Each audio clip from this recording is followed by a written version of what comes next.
Okay, finally, number 10, prove that a zero divisor has no multiplicative inverse, right? So if you are something in a ring and you're a zero divisor, then there's no way you got a multiplicative inverse. So let's take a look at this great solution. So first of all, I said pick a zero divisor A.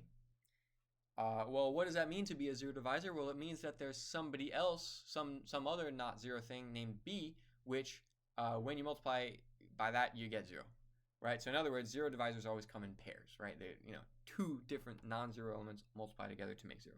So yeah, so take your non-zero, damn it, I forgot. I gotta change the thing on this.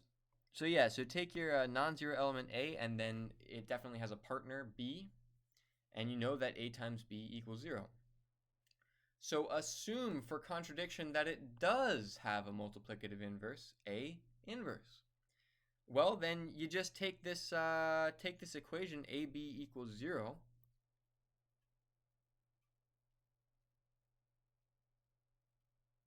Yeah, so you know that AB equals 0, and in particular you know that B is equal to the identity times itself, right? So that's what they went with.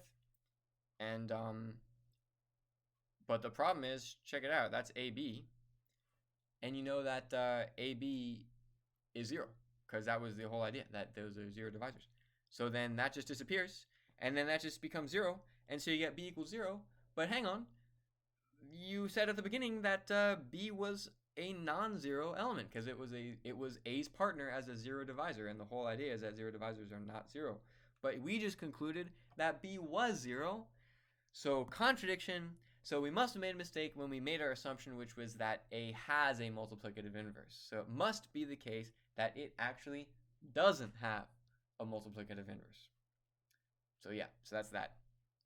I want to just write through an alternative solution, which is pretty much the same idea. So that you know that there's got to be somebody else which makes 0, and you know that A inverse exists. So, or you're assuming anyway that A inverse exists, and it turns out you're wrong. Another way to reach that conclusion is just to start from here and then multiply both sides by A inverse. So on the left, the A and the A inverse cancel and you just get B, but on the right, it's something times 0, so that's 0. And so then again, you reach the same conclusion that the partner, which was supposed to be your fellow zero divisor, turns out is 0.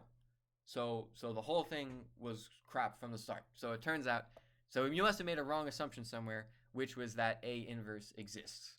So it turns out that A inverse does not exist. Zero divisors, such as A, simply do not have multiplicative inverses guaranteed. So there you go. That's number 10. Calling it there. And one more to go. The extra credit. Here we go.